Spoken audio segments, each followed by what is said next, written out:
Budapest Gambit is what we're going to discuss now. I would say Budapest Gambit is not the opening you should learn for black.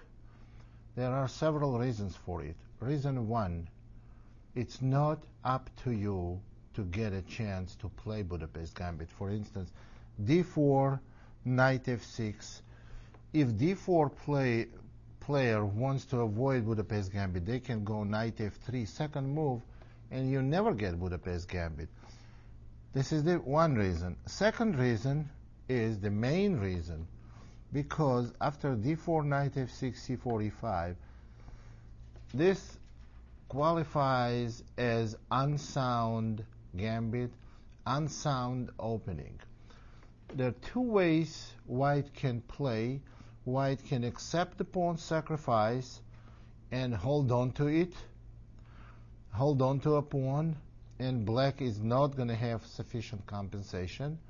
Or the second way to play for white is to accept the pawn sacrifice and give it back a few moves later. That's my favorite way to play against Budapest Gambit. After e5, d takes e. Again, here are two continuations. There's knight e4.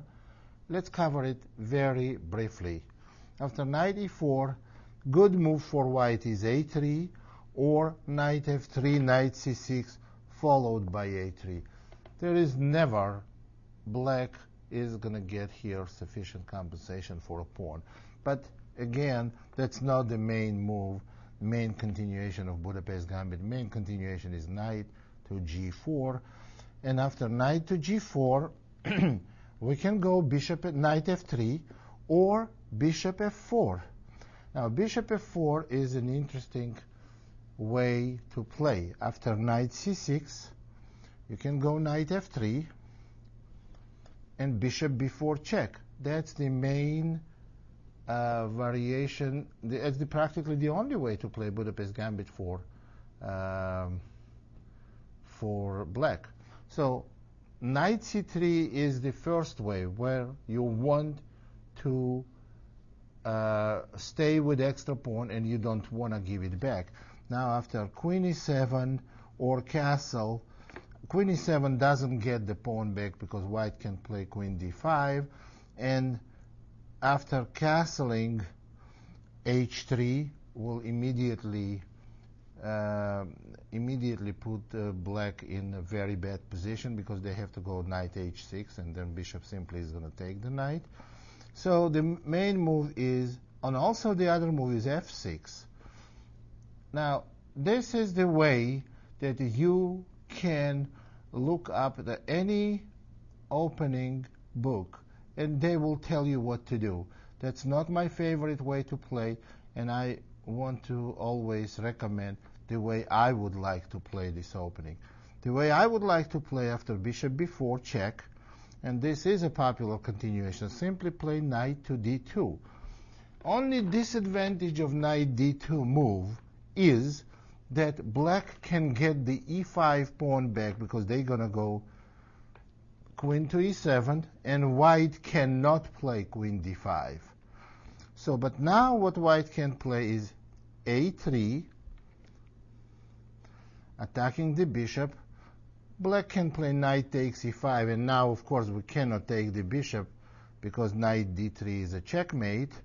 So what we're going to do after a3, we play knight takes e5, knight takes e5, and now again knight d3 checkmate is a threat. We don't want to take knight on e5 because black is going to play bishop d2 and probably will equalize the game. So, but what we want to play is e3, and now black is forced to take white knight on d4. Now after bishop takes d2, queen takes d2, d6, bishop e2, and black castles, and so is white. This position is very, very simple. White has two bishops, and they have superior position. everything black was hoping for activity and get kingside attack or get some compensation for a pawn, they don't have. All white has to do to play rook f to d1, rook a to c1, and go b4. White has clear advantage here. Maybe not a large advantage. They are surely not winning, but they have superior position. They have clear plan of maybe playing for c5, and two bishops, they do mean something in this position. That's an easy way to play Budapest against Budapest Gambit. And again, I do not recommend at all to play for white, and I definitely to play for black, and I definitely recommend the system we just looked, where we give the pawn back, which will guarantee you a certain positional advantage, and you can learn it within minutes. So that will cover the Budapest Gambit.